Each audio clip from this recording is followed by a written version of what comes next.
Hey, what's up, guys? We're about to go live during one of our recordings. So we're recording for an episode coming out Thursday, but I'm going to go live here so you guys can vote in the poll. You guys can ask questions throughout the interview, and we'll go through and answer them at the end. But this is the first time we've ever done this before, so...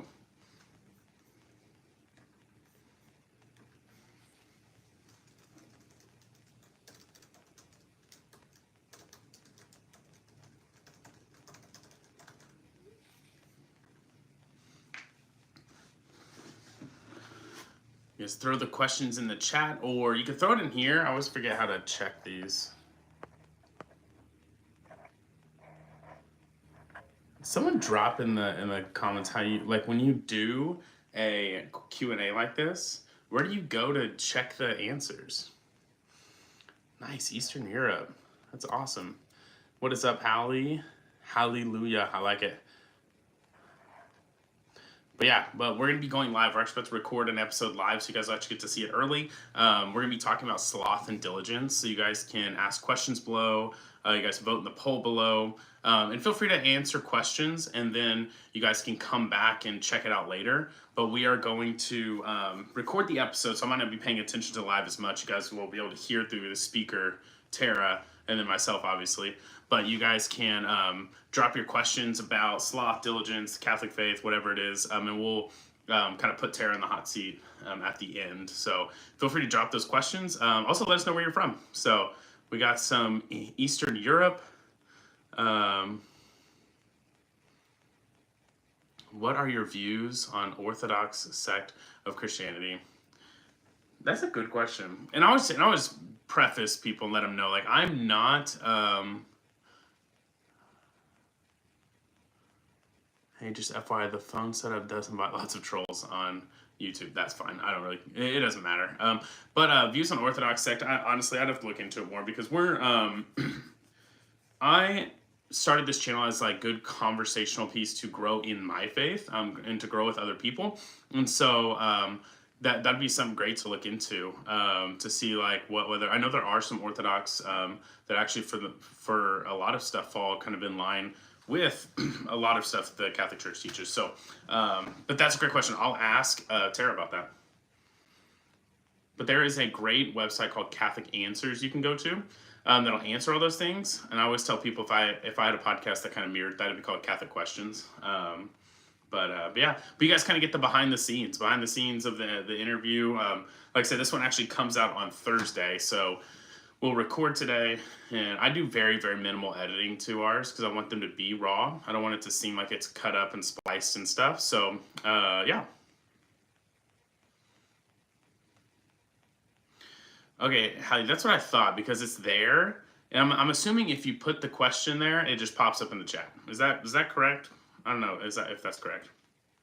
Because I've clicked and stuff, I'm like, okay, there's got to be a way to see the questions, but I never do. But I do see questions pop up in the chat, so I'm assuming that that's where they go. So, but yeah, drop the questions you guys will have about the Catholic faith, about... We're specifically talking about sloth and diligence today. Oh, okay, awesome. Hallie, you're a lifesaver in this thing. But we're talking about sloth and diligence today, and we're going to be talking a lot about...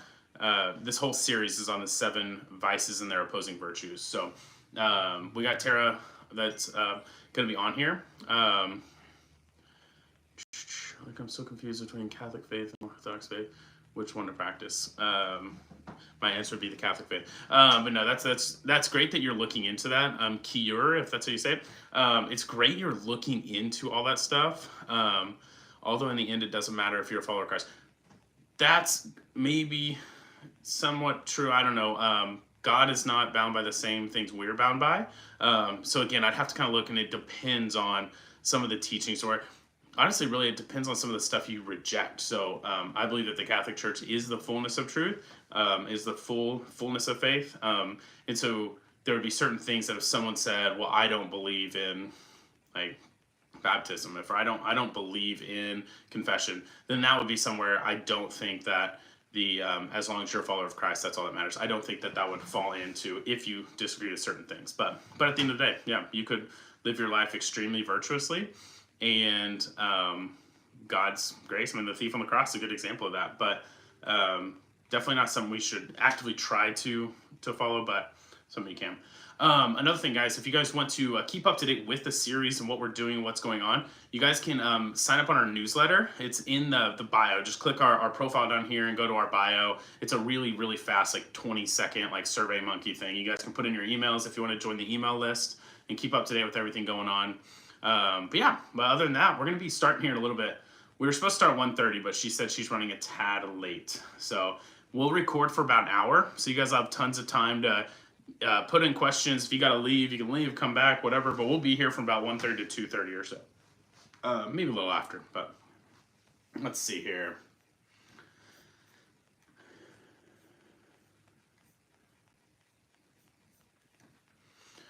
But yeah, we'll be starting in a minute now. You guys, let me know in the comments too where you're from. Make sure you subscribe. We're just past 2,000 subscribers, so try and shoot for that 3,000 now. Realistically, 5,000 is the next milestone, but 5,000 subscribers up next. But 3,000, there is the Hallow app, the amazing prayer meditation app out there. That company will actually look into sponsoring your podcast once you hit 3,000 subscribers. So. But check out the shows, the different episodes that come out every single Thursday. We also have a segment called Thoughts with Josh, which is where I take some of the Catholic teaching and kind of give my thoughts on it, as well as tell me about it Tara, who is more knowledgeable. So I'm still pretty early in my faith, so she is a lot more knowledgeable. So she is a better one to kind of answer some of these questions.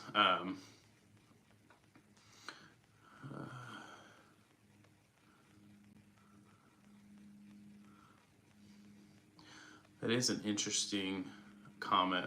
If you guys aren't reading, but it says, but we talk in general, we all Christians must get united because our strength lies in unity.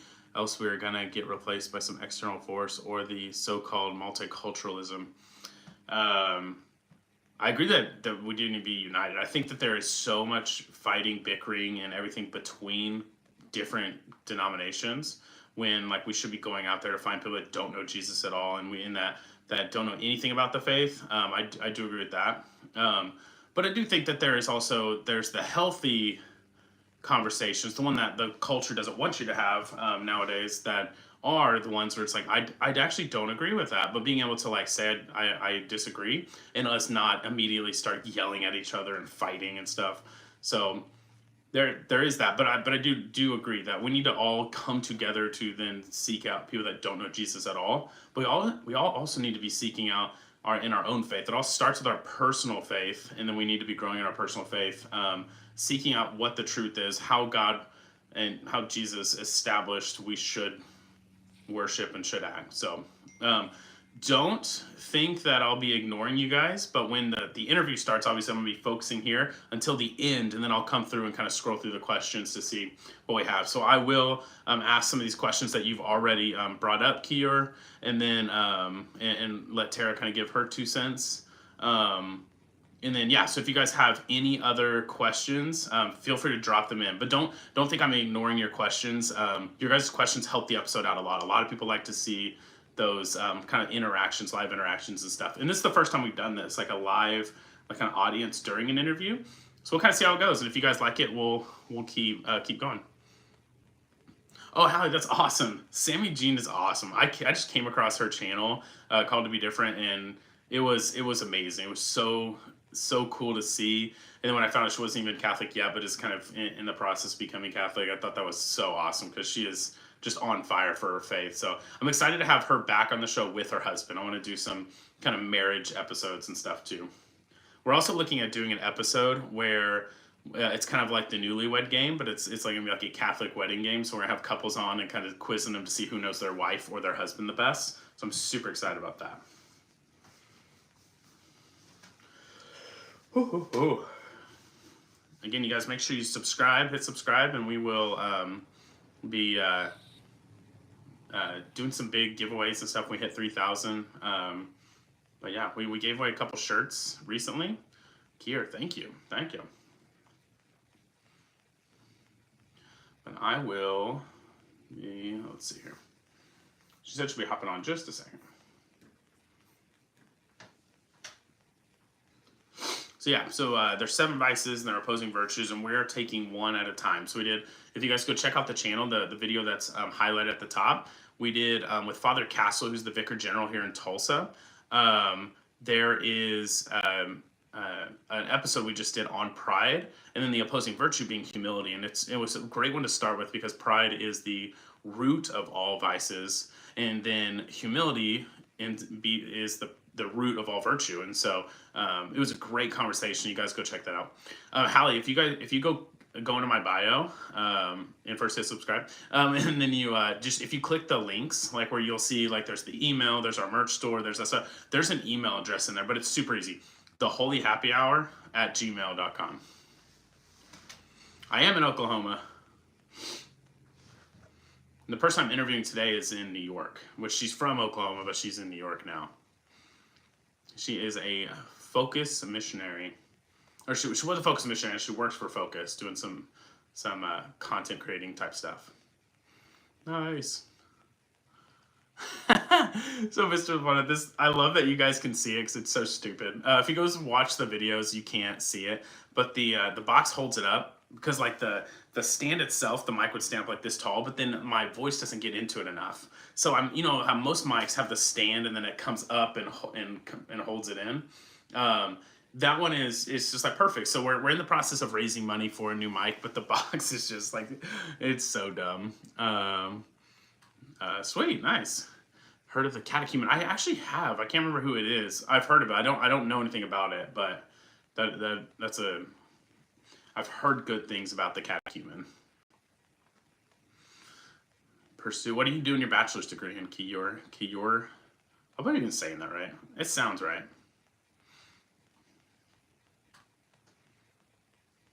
I know, right? That's why I'm just literally like, it works. You can't see it in the videos. Like I said, you guys get the behind the scenes. You guys can also see here. No one else can see, but we're talking about Sloth today, and I'm sitting in my pajamas because the family's sick. And so we haven't even got up, and I'm not sick, but when the family's sick. And so, yeah, so we haven't even gotten up and done anything yet. So before we get started over here, I'll make sure that you guys can hear the speaker and stuff. I want to make sure that it's coming out so you can hear what she's saying too. Because if you can only hear my side, then that doesn't make any sense. So, so when it first starts, I may ask you guys, maybe like Hallie, Mr. LaPonta, okay, or you guys that are really active right now, I may ask if you guys can hear Tara before we get started.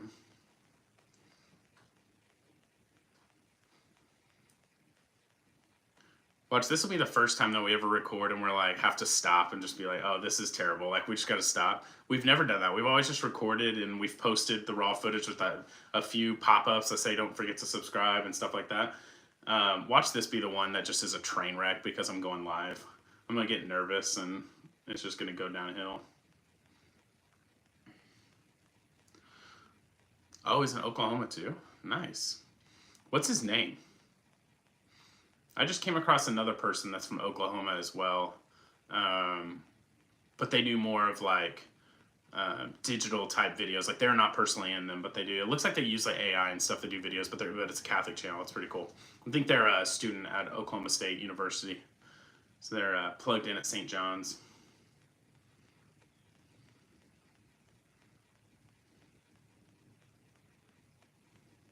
Hey, 4 people in here and only 3 likes. Let's try to get this to 10. Let's see, make sure you guys like it up there. When you guys like it, it kind of helps kind of put it into the algorithm and stuff. Now, Hallie, if you're saying hi to Mr. LaPonta, are you as well? Did you find out about me through Called to Be Different?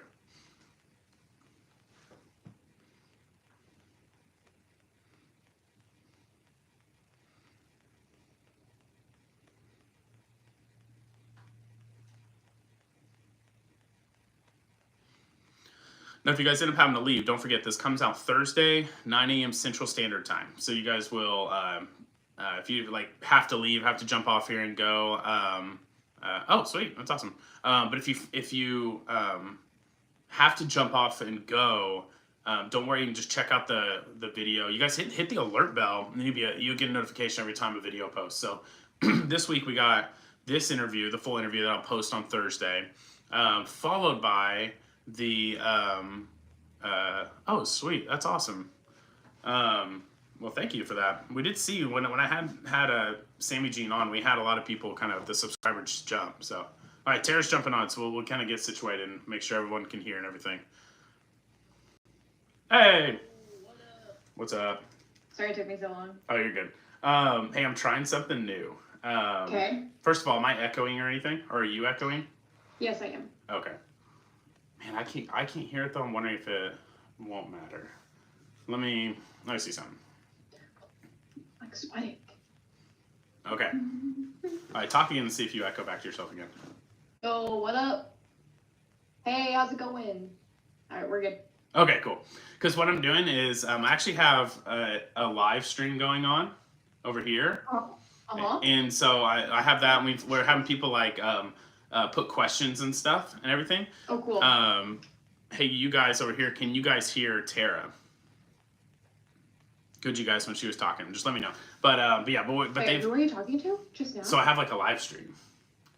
Like a live stream going. Right now? So I'm using my computer. Yeah, so they're gonna kind of listen behind, like they're getting like a behind the scenes type look. But I am having so they're like putting in questions and stuff. So there's a Catholic creator Discord that was like someone put out about the show and stuff. So we've had like some more active like people jumping in like the lives and stuff. So I was like, that'd be cool to start like doing a live like behind the scenes kind of thing.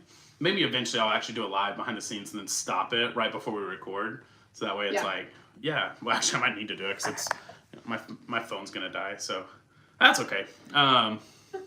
When is this one being aired? This Thursday. Oh, okay. So it is for this week. Okay. Yeah. So, yeah. So we'll get started and just say for you guys, this is kind of cool to see. Now. For you guys, what? Now you're echoing. Oh dang, I can't hear it on my end, so I wonder if it's fine. But I don't want to risk it. Maybe. Oh, no. I'm gonna do this.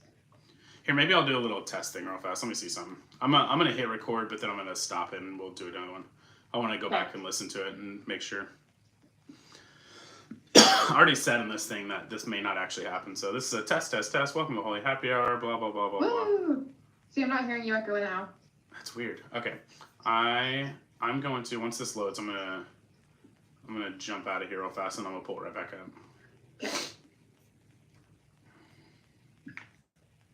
Oh, never mind. It'll keep you up, I guess.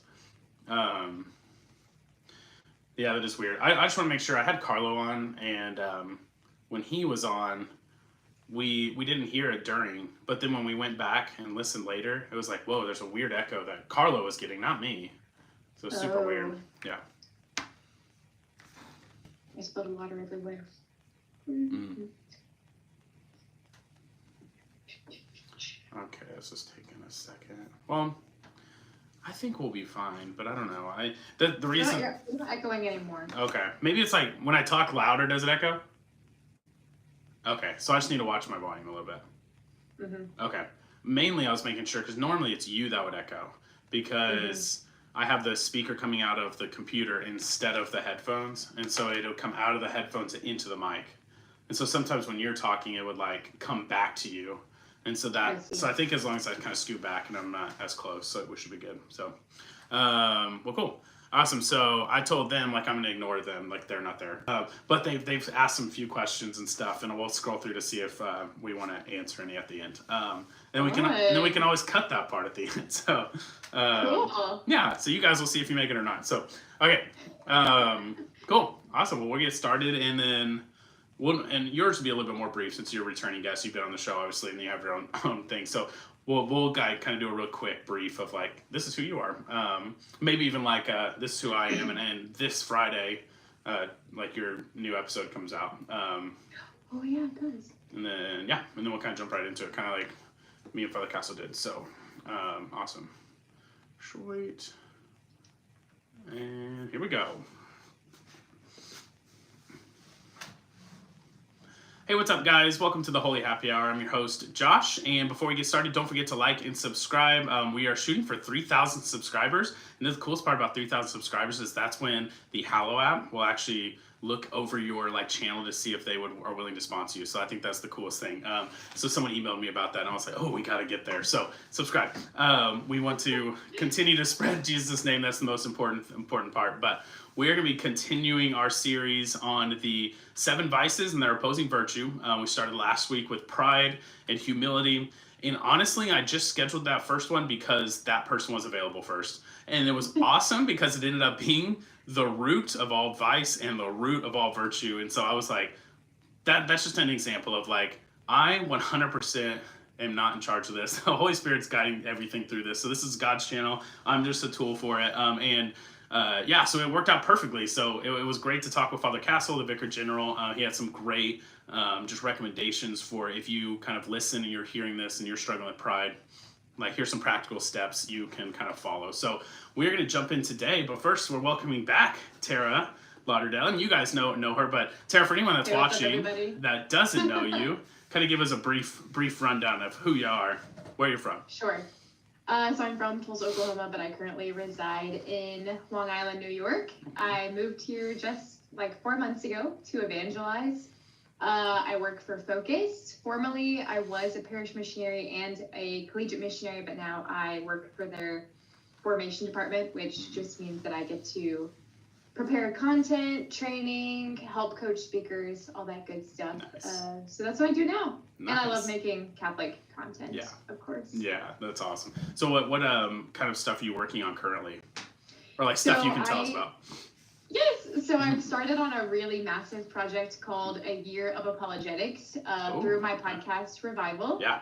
I've never gone deeply into apologetics before, I think because I've always been a little intimidated by it. But I decided to devote an entire year to teaching my listeners how to talk about hard questions. Does God exist? Why does he permit evil? All the way down to, is the Catholic Church the true church established by Jesus Christ? So nice. I just launched that those episodes just a couple days ago. Yeah, season 7, right? Season 7, which don't be fooled, I have not been doing it for 7 years. Hey, that's okay. I'm actually always super confused when I see a show and like Law and Order SVU is on like season 180, it seems like. But it's like they haven't been around since the 1800s, so it's like, yeah, it seems come out. But no, that's awesome. Yeah, I'll include the link below so everyone can check that out. And it's Spotify, Apple Podcasts, right? Like that one's a listen only? Okay, cool. Well, we are now Apple Podcasts and Spotify. For you non-YouTubers that are listening to this online, you don't get to see my weird mannerisms, but you can still listen to all the great content. So we're going to be uploading this kind. We're going to be uploading everything kind of weird because I've been doing this now.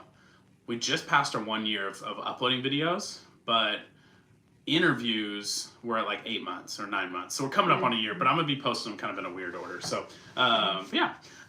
well, great. Well, it's glad to have you back on. Thanks. Like I was telling most people, or telling you before, we have a live chat going on over here. So these people are going to be putting questions, and I'll ignore the weird ones, and we'll maybe look through some of them.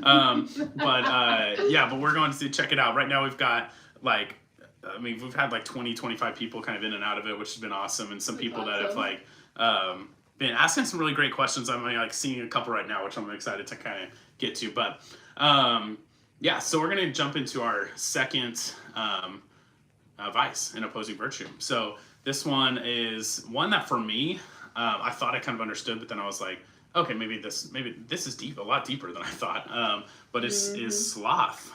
So I don't know if you want to kind of give us a rundown of kind of what sloth even is, like to start. Yeah, yes, I'd be happy to. So I did do a little bit of research beforehand because I wanted to make sure that I knew how to articulate this particular deadly sin well. Yeah.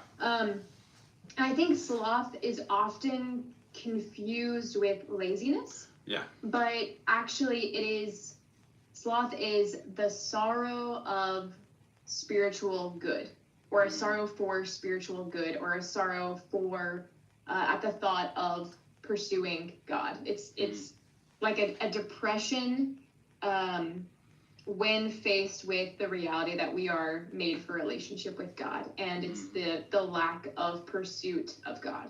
Okay. So would that be like when we're talking about like a depression of it, would this be like realizing what you need to do, but like it not exciting you. Like I guess the opposing would be like you're excited, like we're made for this. Like oh, like is that kind of what you're saying? I would say so. So I read, so Peter Kreeft has this great book called Back to Virtue, and he talks about like the opposition of sloth, and he says that the best way to kind of understand the opposite of sloth is through the Beatitudes, and particularly, blessed are those who hunger and thirst for righteousness. So a sloth is like knowing that we have that hunger for the infinite, but yeah, not being willing to make those pursuits and settling for the finite. And then that settling like is like an oppression. It depresses us, and it makes it difficult for us to actually be zealous and take action in pursuing God. Gotcha. So I wonder if this would be like something that like the depression and that like feeling like we're not even wanting to, or like don't know how to seek out God or whatever. It's just kind of like a way the enemy is working, like assuming that that's like if we're having that kind of feeling of like, I keep wanting to say laziness now that you've said that, because that is kind of how I pictured it too. But if you are kind of feeling that, just like, oh, like, man, I got to go mass today, or like, man, I haven't prayed at all in the last week, but like the national championship's on tonight or whatever, like it's like is this like the enemy working in us? Is this like, is that, I'm assuming all the vices are, but is that kind of where that's coming from? So yes and no. We don't want to always say like, well, my sinful inclinations are only because the enemy is working against me. Yes, the enemy is always working against us, and all of the 7 deadly sins like come from hell itself. They come from the enemy. However, we do play a large part in being susceptible to those sins. So I think a great analogy for this is if I am eating fast food for every meal, every day of the week, and then I'm invited to a great, beautiful feast with like luxurious, exotic, more complex foods, I might not have the appetite for those things because I've been giving myself junk.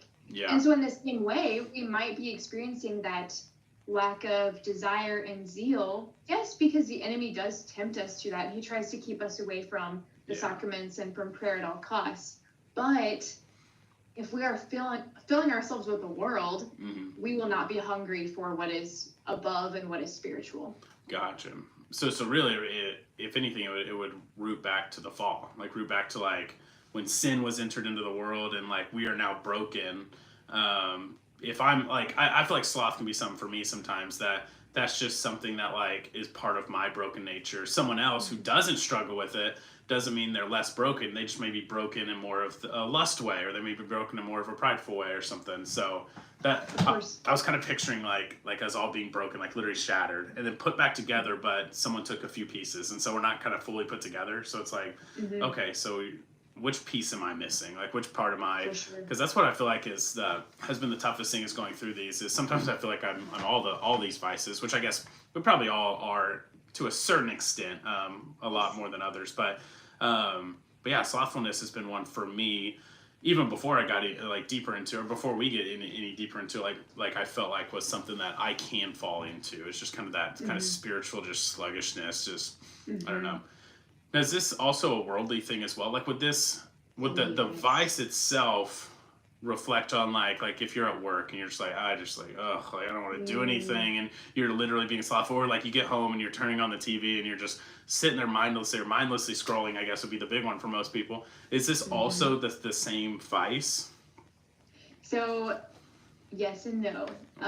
What's interesting is Peter Kreeft says that like sloth is the sin of modernity, and it's because you would think it'd be the opposite. You would think a culture inundated with sloth would be a culture that does nothing, but it's the opposite. We actually make ourselves so completely busy with all of the wrong things that then we stop pursuing the spiritual things. So he says that it's like we're running both from the absence, like we're trying to run away from the absence that we experience within ourselves, and we're also running away from the presence of God. So we're just running. So a slothful society looks like ours, where everybody's overly busy, we're running everywhere, and we are so active but we are active with what is horizontal, and we're not preoccupying ourselves with what is vertical. Gotcha. Yeah, that makes a lot of sense because it's like, well, what's that? What is it, Wally? That I think it portrays this I very never well. saw that movie. Okay, so basically, I think it's basically this robot, and it's on Earth, and it's just like, where's everybody? Or what? Maybe it's on Earth, it's on some planet, but it finally like kind of finds itself on this little like space station, and they have like advanced so much of society that everybody has these chairs that they fly around in, and they can literally order their food and it's delivered straight to them. They never have to get up. The TV is like literally like right on their face as they're laying back, and everyone obviously is just super overweight and everything, but to them it's like we have advanced so far, like we have come so far as society. Me and Lindsay talk about that a lot of just like with every advancement, it's like we advance to a great spot, but then we keep going, we take it too far, and it's like now we're just being lazy. Like electric cars are great, like we can help save the environment or whatever, but like the ones that drive themselves, like okay, no, I think we're taking this too far a little bit. Totally. But yeah, gotcha. So For sure. yeah, because this one is interesting. I feel like most people would think that like sloth would just be laziness, but I guess that I could see. So use an example. Like I've had like spurts at work where it's just like, oh man, like this is not what I want to do. But I have found like that the second I can either get out and go into like prayer time, even though it's sometimes hard to do, or if I can leave and go down to like Holy Family for noon mass or something, it's like it can kind of like reignite you a little bit and kind of get you going again. So I guess I don't know if I want to continue with sloth, and we'll kind of move in a little bit too of like kind of what are some like practical steps for getting out of sloth. I mean, that would be it, I guess, a little bit, but yeah. Well, and I think going back to something that a point you made earlier when you know, as you reflect upon the 7 deadly sins, you're like, oh, I feel like I'm susceptible to all of these. Well, they actually are all completely interwoven. Yeah. So a really interesting point that Kreeft points out is that if you're susceptible to sloth, then you also might be susceptible to lust, because if you're not filling yourself with what is infinite, then you're going to seek the pleasures here below, and so maybe you're going to fall into lust. But then also you might fall into gluttony as well. Oh, I'm so like, we have a God-shaped hole within our hearts. We just do. God made us that way because he made us for himself. And sloth is a sin because it kills love within the heart. It kills charity. It deadens the soul, because sloth is when we believe that our highest good is not our good. When we believe that the highest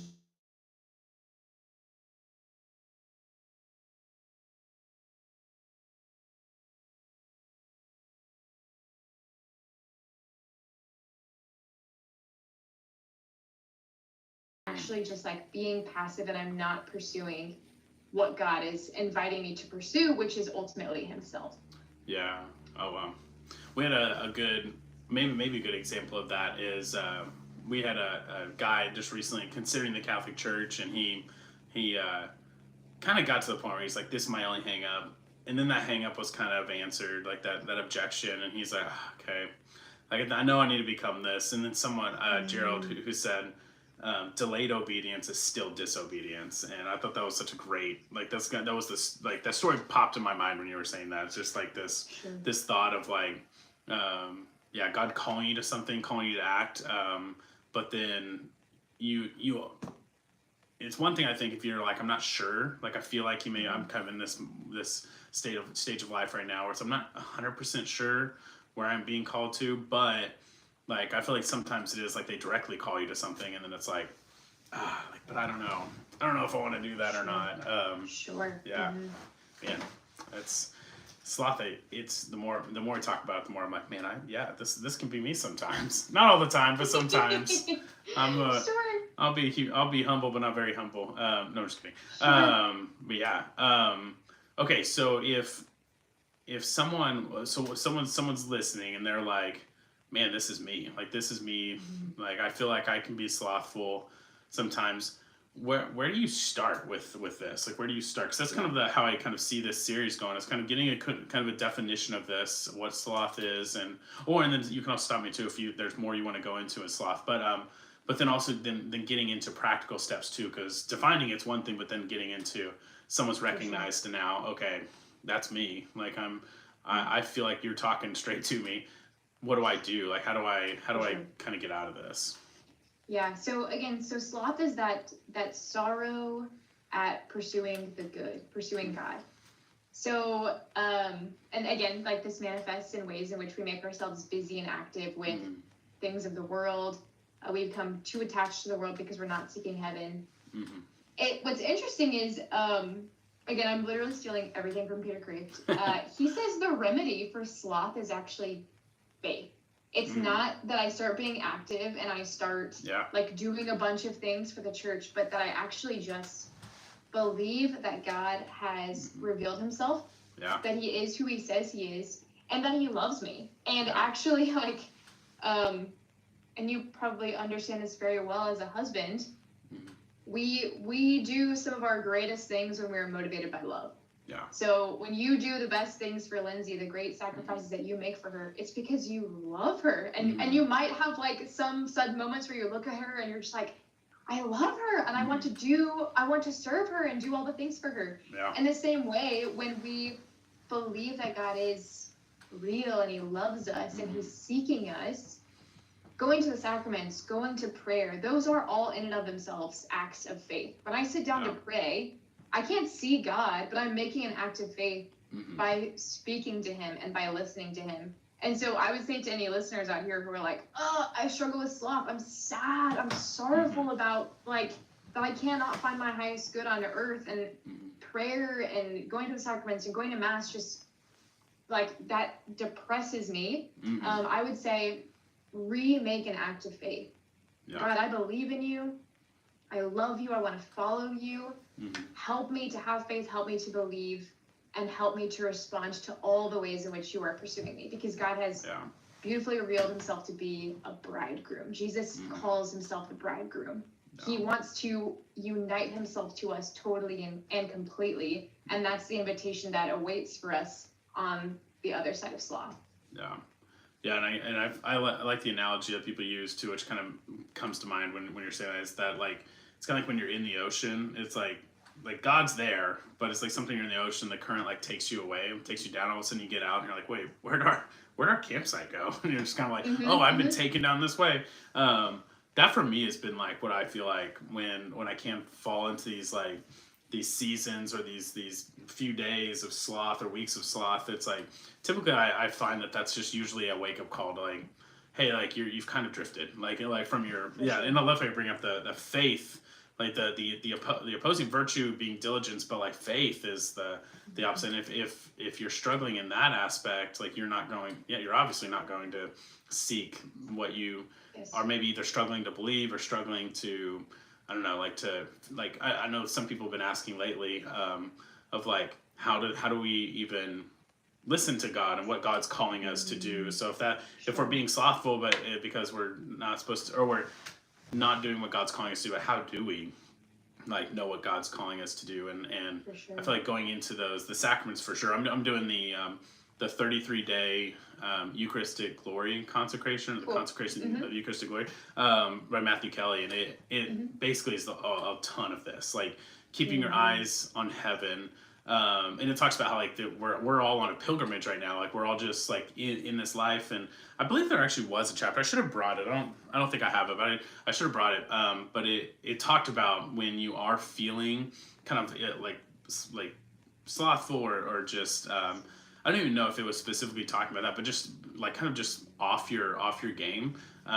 Typically just kind of getting yourself realigned back and just remembering like we're pilgrims kind of on our journey to heaven, and reminding ourselves like don't get too comfortable. Like when you go on a pilgrimage, you don't go into a town, and I think he actually uses the Camino as an example, like go to the Camino and get to one town and just be like, oh cool, and you just set up shop and unpack your bag and put it in drawers and stuff. It's like no, it's like don't get too comfortable, we're not staying here very long. And kind of keeping that mindset, like we're pilgrims, not tourists. Like tourists set up shop and put everything in. And I was like, that's a good way to think about it. I like that. Absolutely. Yeah.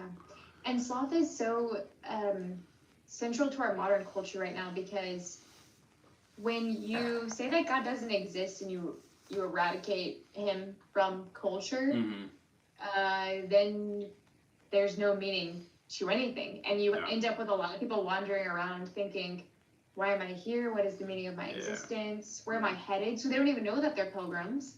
And then that's when sloth takes hold. I don't even know that God exists, or I don't even believe he exists. So yeah, why would I look for him? Yeah. And the beautiful thing is that Jesus says, if you seek, you're gonna find. So faith, we should believe in God, but then we gotta look for him. Yeah. So if we want to counteract sloth, we've got to look for him. And the beautiful thing is, if you look for him, you're going to find him, because God doesn't hide himself from us. He loves us too much to hide himself. He's always waiting and ready to meet us the moment we start looking for him. Yeah, absolutely. And I've always heard, I think one of my favorites is, because I'm bad at this too, which maybe plays into all this. This episode's for me, everybody. It's not for anybody else. But this is actual just me. I just needed to talk to Tara about this. I just disguised it. We're not even recording right now. Happy to be here. So in those times where people are like, yeah, I just feel like I'm struggling. I don't know what God's calling me to be, or I don't hear God talking to me, or so. Because I know you've been a focus missionary for a while now, and you've probably walked with people through this kind of this problem before. What do you start with people there, like if they're not hearing? Because I know the one thing is they say God speaks to you in silence, and I know that's another thing with today's society, which is really hard, is to get into silence. And the other day, I felt really, I decided, I was like, okay, I want to be more knowledgeable. Kind of your apologetics thing. I want to be more knowledgeable, and I was like, I want to start. And actually, I think I like searched it as like which books should a Catholic start with to become more knowledgeable? And they said number one thing, Imitation of Christ. And I was like, oh great, I have that, and I've read it before, but I read it early on into converting, and I didn't get any of it. So now reading it, I'm just like, how did I not get this? But so I started reading it again. First few sections are literally like, don't try to be the most knowledgeable person, and then encourage like to get out and be in silence. God speaks in silence. And then so I put those sections down, and I went to the Eucharistic Glory thing, and the same thing, like get in silence. And so I just like literally went out, made coffee, and sat on my porch like a couple weeks ago, and it was kind of nice, kind of cool, and I just like, this is super nice. Just sat out there in silence. And now, and this kind of getting back to that question I just asked, because God didn't necessarily I wasn't sitting out there and now I'm going to tell you I had this big revelation, but I just felt like so at peace, everything felt slower, everything felt calmer, especially my mind can just be like and just going all the time, but it felt super, super calm. So I guess that started with my recommendations to kind of get into silence, but what do you go with people when they're like, what do you what do you mean God talks to you? What do you mean? How does that happen? Yeah. So I think that you're off to a great start. First you got to eradicate all that noise in your life. Yeah. I think I told this to a group of women maybe like a year or two ago in Bible study. I was like, actually, your prayer life is deeply, deeply, deeply affected by what happens outside of the chapel. If you are inundated with noise outside of the chapel, it's going to be really, really hard to go sit down and be quiet for 20 minutes. Yeah. So I think just being attentive to, are you prone to have the TV going or music going or whatever it is? Yeah. So inviting that silence into your life. But I also think a really, really obvious way that we miss God's voice is that he gave us his word in the Bible and we don't read it. Yeah. I'm like, if you want to know what God has to say to you, go to the Gospels. That's what Jesus has to say to you. If you want to know what you're supposed to do, Jesus literally tells you in the Gospels. Yeah. And if you've never read scripture before, I would say, great, awesome. Sit down. That's what came out because I'm getting way too excited over here. I would say sit down and start with the Gospels. Yeah. Just start reading. And I think, too, discernment of spirits is super important when being able to hear God's voice. And so when you're in silence, being able to recognize my voice, the enemy's voice, and God's voice. And I think a really great way of knowing God's voice is, what effect does it have on you? Is the voice accusing you? Is the voice leading you to virtue? Is the voice leading you to peace, to love, to the fruits of the Holy Spirit? And those are ways by which we can discern, Yeah, oftentimes if you're going to hear God's voice interiorly, it's going to sound like your own voice. Yeah. But it can still be the enemy, it can still just be you, and it can still just be God. Yeah. So being able to discern, okay, what is this stirring in my heart? Is this of God? Is it leading me from God, or is it just me? Yeah. So I would say like scripture, and then being able to discern those spirits on top of bringing more silence into your life. Yeah, absolutely. I actually did a video on that. One of my thoughts with Josh was, and like I always say, it's not like a theological. This is like just my own thoughts, and actually most of it came from a talk Father Elkin did, but was on that exact thing. It was like, I think the title of it's kind of like, it's, I'll put it in the description, but it's like knowing the voices in your head or something like that. Because I can get into prayer life and then all of a sudden feel like I'm like, no, like I think I should do this and I should do this, and it's just like, no, that's my own voice. Like I think I'm wanting to do that for my own, like for out of pride, or I'm wanting to do this because like it'll look good on me, or I don't know. Like so, but kind of really getting like kind of quiet and slowing down. And then the other thing I was thinking when you were saying that was Saint Jose Maria Escriva talked about getting into silence as well, and he talked about to not expect like the big like transformation, like you start floating and God like speaks directly to you, or like the bush catches on fire and talks to you. Don't expect that, but you got to prep yourself to be spoken to like that. And I had a story recently where I was struggling with some stuff, and I was just like, I don't know, it had been one of those things that kind of like, I don't know. Well, I think the enemy was working in my head of like, you can do this yourself. You don't need help with it.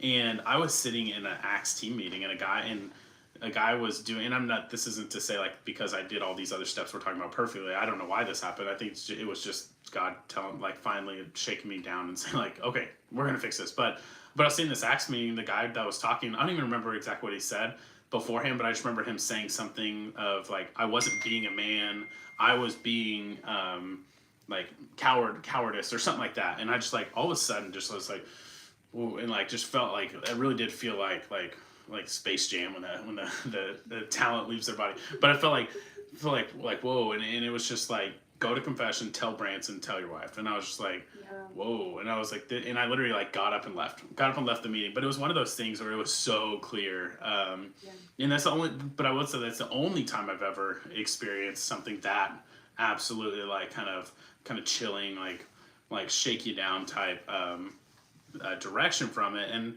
I even think God knew me in a sense of like, I know you're going to struggle going to confession with Father Elkin and Father Ditzel, like people you know, but also in the position I'm in work, like I know all the priests, so I'm like I don't know, I may struggle to go to Holy Family and go to like people, and not saying you should. I actually typically like to go to Father Elkin for the big stuff, to kind of put myself in a little bit more uncomfortable spot of like, go to him if it's big. You can go to whoever you want if it's something you just like, you haven't been in a while. But I went up there and I was like, whoever's there, I'm just going in. I don't care. And I got there and it was some random priest I've never seen before. And he sat there like this with his eyes closed the whole time. And when he held a rosary in his hand, just kind of fiddled with it the whole time. I had no clue who it was. Branson, I told Branson about him and stuff. Branson had no clue who he was either. And I was like, it was St. Joseph or something, I don't know. But I was like, it was probably just some guest priest. But I had this clear moment of God speaking to me.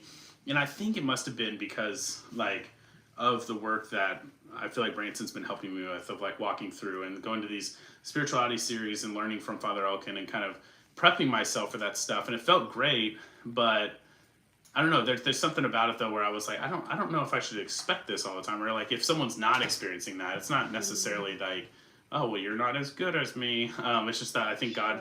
I think if anything, I think that wasn't a form of like, I was in a great place, so God spoke to me. I think it was actually the opposite. I think it was in a really bad place, and God finally just grabbed me, and the Holy Spirit was like, smacked me around for a second, and was like, you're going, you're gonna do it. And so finally just got up and went. But that whole long tangent around say, what about those people who are like, well, I'm trying and I'm practicing. Okay, we've been working with you for a couple weeks now, and it's like, I still don't know. Like, I still don't feel like God's speaking to me in these moments. How do you encourage them to keep going?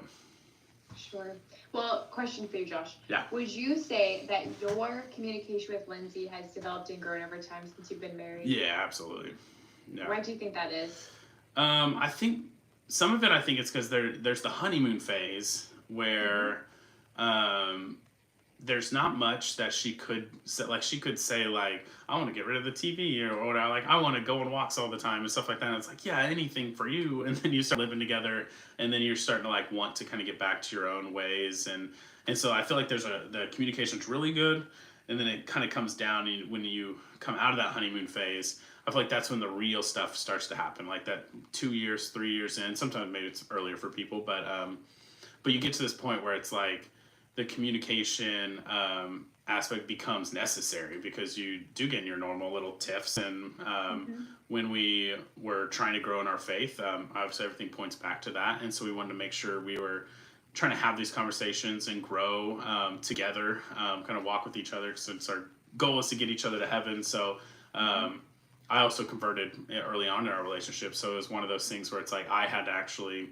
kind of learn how to like guide the family and be that spiritual head. But I think a lot of it's just out of like mistakes. Like, we didn't communicate well on this. So it's like we got a little tiff, and it's like, you've got to tell me when you are gonna blah blah blah. And it's like, okay, yeah, I'm sorry, yes I do, I need to. And then the next time it's like, ooh, if I'm gonna do this, let me talk to Lindsay first. And so it's kind of like out of the mistakes first. Totally. So you've had to work at it over time. Yeah. You've had to work at it a lot, and you've worked at it oftentimes because you've erred or she's erred, and then you have to kind of resolve things and come back together as a couple. Yeah. I think the same thing is with the Lord. So God often doesn't give us these like big, showy signs or loud audible voices, because he knows it'll make us prideful and he'll think that we did it. And so often he's like, hey, again, as I mentioned, he's a bridegroom. He calls us quietly and gently, and he waits for us. And the question is, are we willing to go meet him every day, all the time, and make it about him and not about us? So if you think about it, a lot of times when people are like, I can't hear God's voice, it's about them. I can't hear God's voice. I don't feel at peace. I'm not getting anything out of prayer. Well, is it about you or is it about him? Yeah. And so again, you and Lindsay are able to communicate when you're like, hey, we're thinking about our marriage, we're thinking about our family. You probably communicate best when you're thinking about the needs of the other and not your own needs. Yeah. And so in the same way in prayer, am I going to prayer because I love God? I want to give him my time. He deserves my time because he's given me my existence, my life, my everything. And am I going because I want to freely love him and worship him, and actually it doesn't matter how he makes me feel in that time, or if I hear his voice, will I go to him even if I don't hear his voice for years and years and years? Will I still keep going because he is God? And I think a lot of times that's what it comes down to in prayer. Are you getting in the way? Is that why you can't hear him? Because you're getting in the way, your own sin or your own desires for consolation or good feelings? A lot of times that stuff is the reason why we can't hear his voice. But then also, like in scripture, when the prophet Elijah goes to hear the voice of God, he doesn't hear it in the earthquake. He doesn't hear it in the storm. He hears it in the quiet whispering of the wind. And so God also, he again goes back to that silence. If you want to hear the whisper, you've got to be still, and you've got to incline your ear, and you have to say, speak, Lord, I'm listening. Help me to hear your voice. And if we ask God for the grace to hear him, we will. He will help us, undoubtedly. He wants us to hear him. But he doesn't want us to love him for the gifts that he gives. He wants us to love him for himself and for himself only. Yeah. That reminds me of something I heard. I think it may have been at Seek, and I can't remember what talk it was, but someone say like I don't know, I didn't get anything out of Mass today. And I'm like, okay, it's not about you. It's like, you did get exactly what you were supposed to get out of Mass, which was the Eucharist. And I feel like prayer time's the same. In the Eucharistic Glory thing, I should have brought that. I can't believe I didn't bring it. But, well, it's in the other room. But a lot of the days are about the Eucharist, but also just relationship with God, and how like when we can kind of be back on that pilgrim, like being on a pilgrimage and not tourist, we can focus on the only thing that matters, which is being in the presence of God. We're on a pilgrimage, yeah, to be with God. Hopefully, that's our goal. So in the present, right now, is it good enough to just be with God, like be in prayer and be with God? And so, in Mother Teresa, I love her when they asked her, it's like, when you go to prayer, what do you say? And she goes, nothing, I just listen. And it's like, what does he say? Nothing, he just listens. And I'm just like, I'm sure so many people are like, okay, she's crazy. I feel like the more and more I bring it up in different interviews and stuff, it just makes so much more sense of just like half the time prayer for me is just going in there to like, just sit there and take a deep breath and just be like, oh, thank goodness. Okay. Yes. Whew, just, this is a place where my mind isn't running and racing and saying like I need to do A, B, and C, and here's my to-do list today. This is a place where it's like, hey, if you want to break from that, like I'm here, I'm waiting. If you want to break from that, yeah. Yes, 100%. Yeah. Well, on the opposite side, the opposing extreme side, I know. This is probably the side I know when I'm thinking about it, I thought about the least. But is the workaholism side being kind of the opposite? Obviously, in a worldly sense, that one also makes sense. Like if you're thinking that back sloth from a worldly sense, you're just kind of being lazy. But then all of a sudden, you'd be like, okay, I'm fired up, and then it's like, oh, now I'm like working 12 hours a day. Is there a spiritual version of this? 100%. Yeah. Yeah, it would probably be the heresy of Pelagianism, which is the belief that we can earn or work for our salvation, which sometimes, unfortunately, non-Catholics can think that that is what we do as Catholics because we hold faith and works together. Yeah. But yes, we can fall into this idea that if I do a lot of things for the Lord, it will make me holier. I'll progress in the spiritual life faster, and so on and so forth. So it's kind of like, well, and what's underneath that is pride. I will do this. I will save myself. I will blah, blah, blah, blah, blah. Look how many hours I prayed today. Look how many rosaries I said. Look how much I served the poor. So yeah, the flip side of sloth is disordered zeal. It's zeal now that actually is not really turned to the Lord. It's turned towards self. I think would be the other side of sloth.